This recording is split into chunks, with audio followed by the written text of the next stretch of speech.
Hey there. So I just wanted to jump on and do a short video on a topic that I've been thinking about for a while now.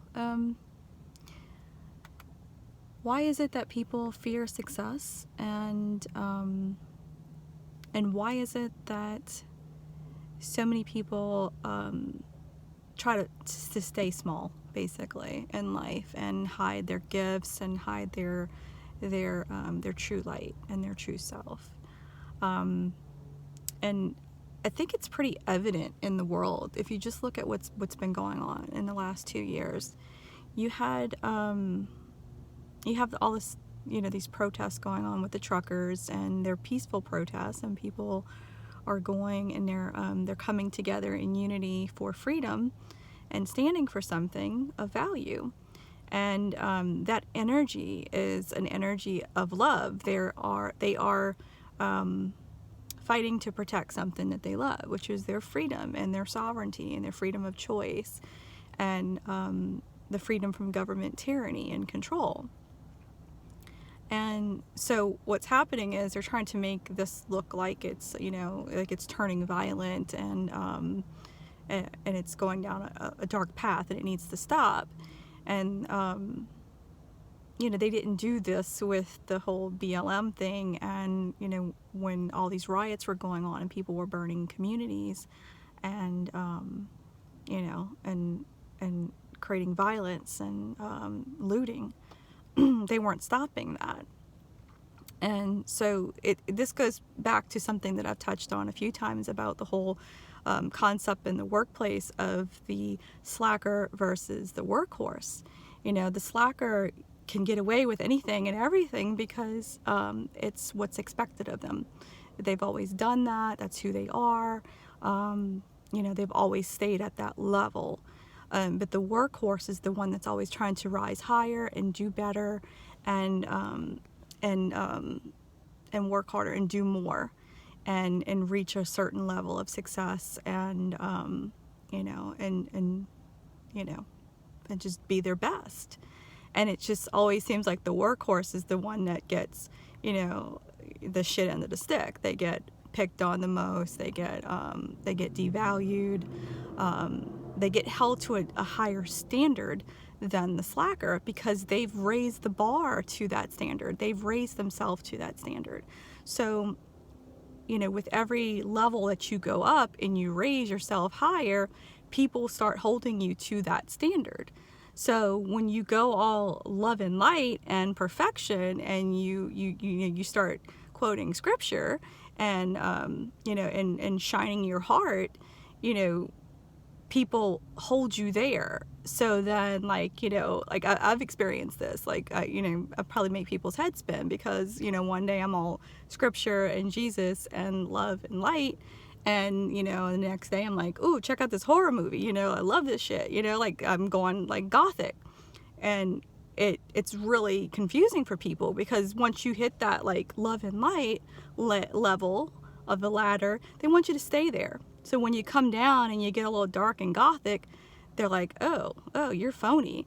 Like, no, I'm not. I'm layered. I'm a layered being. I have multiple layers to myself. I'm multi-dimensional. I'm multi-spiritual, multi-passionate.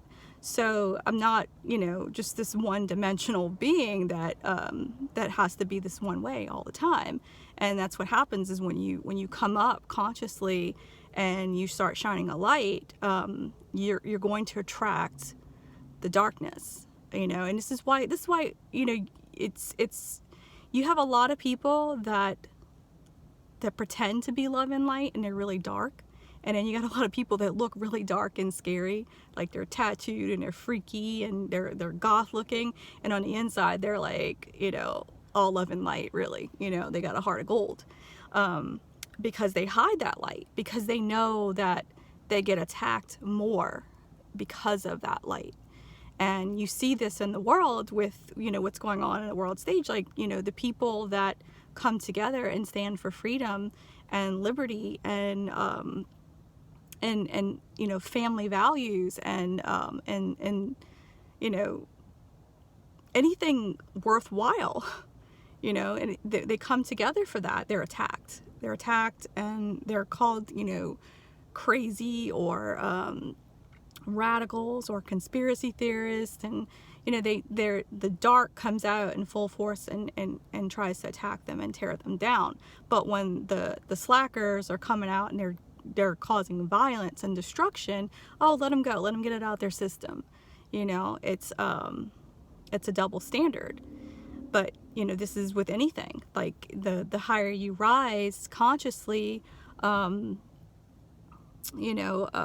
more people want to see you brought down, basically, because they want you to come down to their level. They don't want to come up to your level, so they want you to come down to their level. And I talked about that, my third book, the crabs in the bucket scenario, where if like one person one crab's crawling out the bucket, the other crab's trying to pull him back down. And it's kind of like that. It's really like that in Louisiana and in New Orleans culture. Why you want to leave? Why you want to go anywhere? Like what? Why don't you just stay here in poverty and ignorance with us? Because there's nothing else out there in the world. Like that's kind of the mentality. I was talking to somebody recently that was like saying that they moved out of state and their parents won't even like drive one state over to see their grandkids because they won't leave Louisiana. Like they're tethered here. And I see this with a lot, especially the older adults in Louisiana. It's like, we're not leaving. This is our home. We're not going. Like they don't even want to travel. They have no desire to even travel outside of the state. Like, I don't know. I don't understand that mentality with Louisiana. I really don't. I love my home state, but I also like, to see other places too. And I'm not afraid to leave. I think a lot of people are just so they're so programmed here, and I think that they're just programmed to believe like this is the best place in the world. They live in the best place in the world, so why go anywhere else? And I think they just don't want that illusion destroyed. So if they go somewhere else, and they see how the rest of the world lives, they're going to be like, whoa, maybe I was wrong. And they don't want that ego and that illusion destroyed. But anyway, back to the whole, going up the ladder thing, it's the same thing with success. When people start going up this ladder of success, if they fail and they come down, that's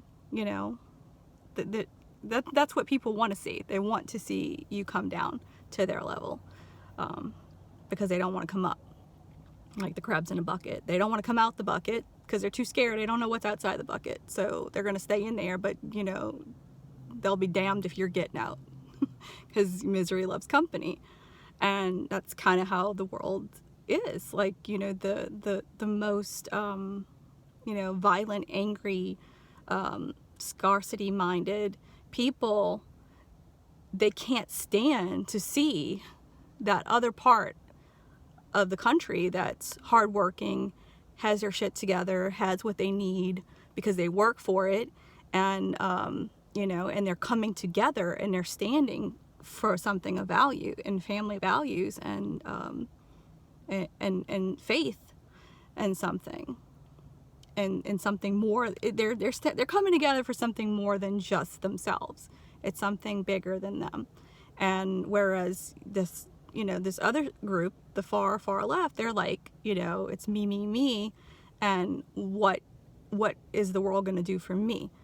And even though they're coming together in a protest, they're not really unified, because it's still a bunch of it's like hundreds of people at a protest that are just like me. Like, what about me? It's not about us as a group and what we like, what our goals are here, what we're trying to meet. And this is why it always falls apart and it turns into violence and destruction, because they're not unified in what it is that they want. And they never really get to have a real discussion with political leaders because it turns violent. And once it turns violent, nobody wants to hear anything you have to say. And that's what they're trying to do with the whole trucker movement thing. They're trying to turn this violent so that they can shut it down and nobody will want to hear what they have to say. It devalues the whole movement. So, So yeah, that's why people stay small and they stay silent, the silent majority, because, light gets attacked, more than dark. Like you can be, dark and gothic and nobody's going to care. Like, nobody attacks you. Like, I was thinking about Anne Rice because I went to her grave recently and took some pictures, and I was like, she's very dark in her writing, but she never got attacked for it because she always had that dark, gothic, like not the kind of person you want to fuck with kind of, image. Meanwhile, you have people like J.K. Rowling who even though she's writing, children's witchy stories, she's still very much, all about the light and family values, and she has her beliefs and her values, and she's being attacked for that because she's promoting something healthy in her beliefs, and it's not to say that anything that's opposite of what she believes is unhealthy. It's just saying that she's entitled to her beliefs, and that's kind of what, where she's speaking from, and she has every right to do that, just as like Anne Rice has every right to do her thing. I was thinking about her books and what the kind of stuff she wrote, and that was another thing that came up. So I saw a news story, like Seth Rogen was like annoyed because his mother shared some kind of like sexual joke or something on Twitter, and I was thinking, well, you are a separate person from your parents. Like if you're embarrassed by stuff mom's saying, stay off her Twitter. You know what I'm saying? Like, just have your own separate thing. Like, you have to have discernment with what you put out in the world in case you have kids eventually, or if you have kids currently. Like, obviously you can't be like, making porn films on OnlyFans or something and not, consider how that's going to affect your children, that it's going to get back to them and embarrass them and,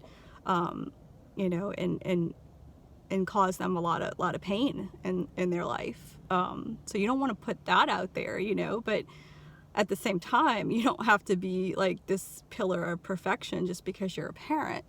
And I think that's what, like a lot of people think with mom can't be this way. Mom's got to be perfect. Mom can't be a potty mouth. Mom can't, have a sex life. We don't want to think about that, but my mom can make a sailor blush. Like she had a mouth on her. She would say inappropriate things at inappropriate times, but that was her, but it didn't change the fact that it didn't change her values or who she was as a person, or her conservative ways, and but she had her mind and her opinion and her attitude about stuff. So yeah, I was thinking about that because Willow Smith was asked about her parents and like, was it embarrassing her that her parents were sharing all of this stuff about their relationship and their sex life, and she straight up said, that's them. They're, I've realized a long time ago my parents are their own people and they have their own life and their own stuff, and I'm not bothered by it, which is very mature. Like, I feel like she's very mature for her age, and I think a lot of young people tend to think that their parents are, just their parents. That's their role and that's all they should be, and they can't have any other identity other than that because it embarrasses them if they do. And this is why you have so many young people that go to college and they become liberal, and then they don't want anything to do with their conservative parents because they get embarrassed and they feel like, oh, that's a reflection on me, so I can't associate with my conservative parents because that makes me look bad.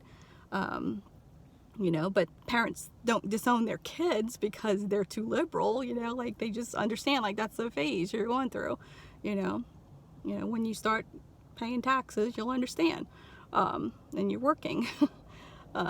So yeah, it's just, I digressed a little bit on that, but the point is, like with Anne Rice and her writing, some of her stuff was really, really like close to depraved. It was pretty bad. I remember having this conversation with a coworker years ago when the 50 Shades of Grey books came out, and I hadn't read them, and she was like, "Oh my God, Jen, you got to read these books. They're so naughty. They're so bad."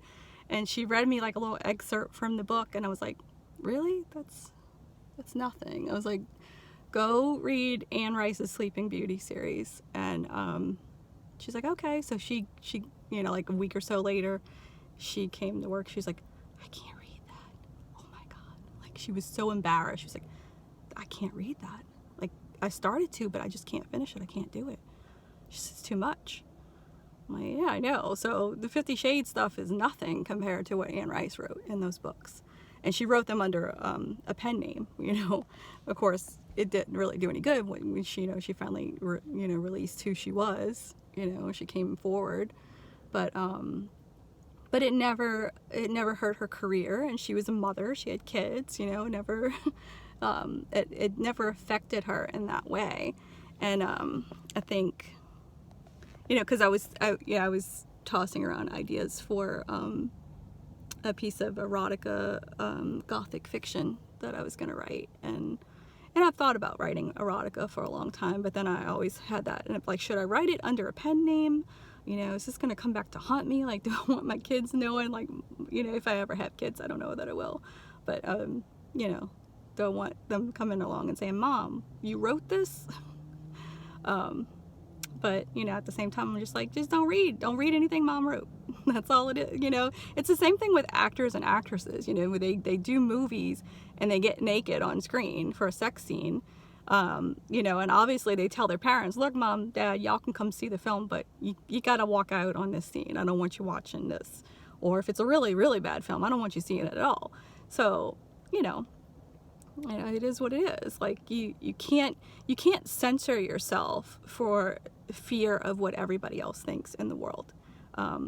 Because the way I see it, a painter that doesn't paint that piece because it might be offensive or sexually explicit or something, because they're worried about what people are going to think, or the musician that doesn't sing that song because it's kind of raunchy and they're worried about what people think, or the person that doesn't write that that sexy novel or that horror story because they're worried about offending people or what people are going to think.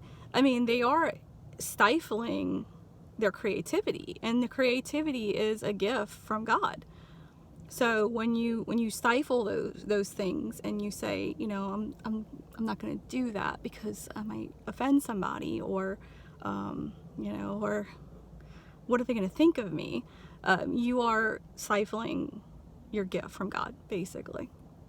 That's coming through from source to you, and obviously, there's discernment. There's just some things that you don't share, you don't put out there, and I've shared a lot through my books of past relationships and stuff, but if I'm in a current relationship, no, I'm not going to share my sex life with the public.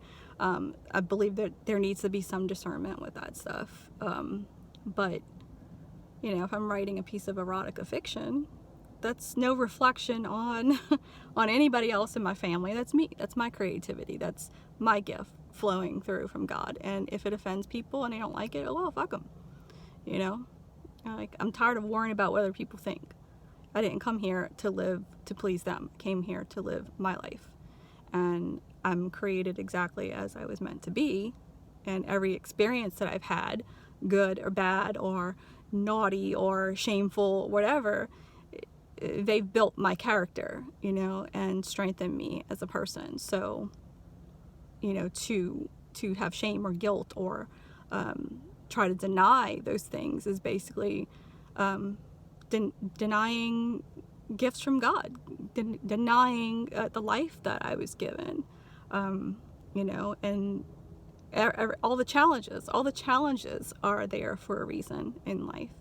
So, but and with the whole thing, like, people think that as you start to rise in consciousness and you come up that ladder of consciousness and you and you're a better person and you can see a bigger picture and you have all this wisdom, that you should just stay at this level of perfection, right? You have a standard that you need to hold yourself to now, and you have to stay there. And that's bullshit, right? Because you're a multi-layered person. You know, you have more than one emotion, you have more than one fantasy, you have more than one passion or desire or you know, creative thing flowing through. So why limit yourself, you know? And I love the one of my favorite art pieces is Jacob's Ladder by William Blake. And what you see in this image is both humans and angels going up and down this staircase, and they're joyful and they're happy, and you know, they're just coming and going. And to me, that represents a more realistic representation of consciousness, because you're not just going to go up and stay up. You come up and down, especially if you're living in the material world. I mean, the only way you're going to go up and stay up is if you're dead and you go and you're like up in the spiritual realm, and that's it. But if you're here in the material world and having to deal with other people, it doesn't matter how love and light and high up you are, somebody else's demons is gonna like come at you, right? And they're gonna bring you down. You know, like everything that you hate, like in another person. Like, okay, let's look at compassion, right? So when I see a person abusing an animal, and their lack of compassion, that demon in them, that, you know, compassionless demon in them that's allowing them to abuse an animal, it's almost like it becomes, I don't want to say contagious, I don't really know the right word for it, but when you see that, when I see that in a person, when I see somebody doing that, I lose my compassion for that person, and that inner demon in me comes out, and I'm like, I want to kill this person. Like, I lose all compassion for them. I'm like, look at this evil shithead and what they're doing. You know, they should fucking have their ass beat or something for that. Like, I lose compassion. So this is how others affect you and your state. And it's hard. You know, these people that are like, just stay love and light and perfection all the time. That's unrealistic in this world. You can go live on a tropical island away from other people somewhere. Maybe. You know, shut out all the news, shut out the world. Maybe you can live in that illusion of a world. But as long as you have to deal with real people in the real world, you know, their lack of compassion brings you down and causes you to go into that lack of compassion. Because when you see them abusing or torturing, you know, an animal or a person, you're like, that son of a bitch should have the same shit done to them. So there goes your compassion. You know, and it's really hard to just be like, oh, God bless them. God bless them. Let God take care of it. I'm like, no, somebody needs to take care of that shit. Like, somebody needs to beat his ass. Like, you cannot stay at the top of the ladder when you see that in the real world. It brings you down. You know, if you have a genuine heart, okay? Because there's a difference between light and true light. And so the people that exist in this false light are the ones that are like, oh, I'm just going to hold my light. I'm not going to let anything bother me. And I'm going to pray about it or meditate about it. And I'm going to breathe through it. That's bullshit. So for me, the true fire and the true light of Christ is that fire in your heart that gets you so pissed at injustice that you get angry. And there's like this whole thing in the New Age movement that they're like, you know, they're you know, certain emotions are certain levels of vibration, and if you get angry, that's a low vibration. No, that's not. Now, depression is a low vibration. Guilt and shame, those are low vibrations. Anger is not a low vibration. Because when I get angry, my heart pounds, and there's some freaking energy waves going out. You're going to feel that when I'm angry. That's not a low vibration.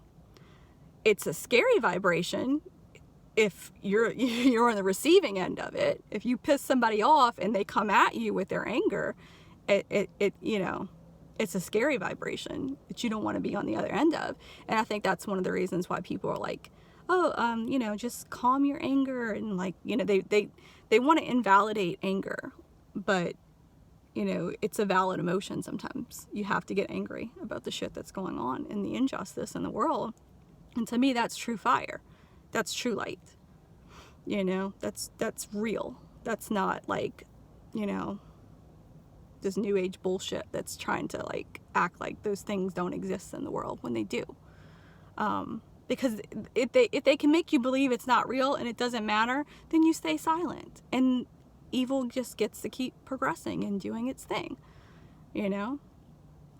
And they get stronger, and the silent good people get weaker. So that's why they really freak out when you have thousands and thousands of good people, family values, hardworking, come together and say, you know, we're not taking this shit no more. We're taking a stand. That scares them. They want to shut that down because, you know, that's their backbone of society. That's their taxpayers. And, you know, but they need, the politicians need the fear of God put in them sometime. They need to realize who they work for. They need to be reminded. So, you know, it's a good thing for people to come together in healthy protest and speak up for what's injustice in the world and what needs to change. You know, but violence, getting violent is never okay. Like, you know, looting businesses and destroying people's livelihoods, that's never okay. But yeah, you gotta watch the media, because they're owned by the very people that want to silence you and keep you silent so that, you know, they can progress their evil shit, you know, and their agendas. So yeah, I'm proud to be balanced in the middle.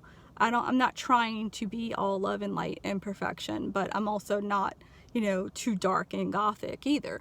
But I embrace that layer of myself, you know. I don't shame myself for it. I like my horror movies because I feel like what you watch in the horror films, it's like it's a healthy release of fear and anxiety, and it pushes you closer to the light. I mean, if you're a good person, that's what it should do. It should push you closer to the light and make you say, oh, thank God that's just a movie. You're like, oh, I wouldn't want to live in a world like that. I wouldn't want that experience, you know? So it shows you what you don't want to push you closer to what you do. It shows you who you don't want to be to push you closer to who you do want to be. So that's kind of the value of horror films for me and horror stories. So I don't shy away from that. But that's the reality of life, the real world. People that exist in the real world with a real heart and real fire in their heart, and in that Christ-centered fire, those are people that feel it all. The anger, the love, the compassion, the hate. I mean, those are all valid emotions in this reality, in this world, in this material world, where we have to exist with demons. Demons that do evil shit just for the sake of doing it, you know? Because really, anybody that just kills somebody randomly for the hell of it, for fun, that's just a demon energy person. That's not a human being. That's not a person with a soul. I don't know what they are. I don't know, you know, I don't know what you would call them, but they're not, you know, they're not human. There's darkness. Everybody has a layer of darkness. Okay, we all have our dark layers, and we've had our vices and our addictions and things that we've done that we aren't proud of, but that have helped build our character and strength. And then there's just like evil people, just evil shitheads. It's kind of like, you know, like, I don't know, like a Michael Myers or something in the movies. Like, there's no point to them other than like just evil, you know. There's no redeeming qualities there. Yeah. Anyway, before I go into like my horror movie, because I can go off on horror movies for hours, so I'll save that for some of my YouTube videos. But I just wanted to share that. But like, don't be afraid to go up the ladder because you're gonna get attacked. Just realize it for what it is. The more you heal, the more, you know, you become bulletproof from that shit, you know? Like, it's just, it rolls off of you, like, yeah, whatever. I see why you're coming at me, because you're existing in this dark layer and you don't know how to get out of it, and you want to pull me down with you, and I'm not having it. But if I have to, I'll go dark and I'll beat your ass there. Like, I'm not afraid to go dark if I have to, but you know, I'm gonna hold my light too. So anyway, that's all I got for today. I just wanted to share that, get it out of my system.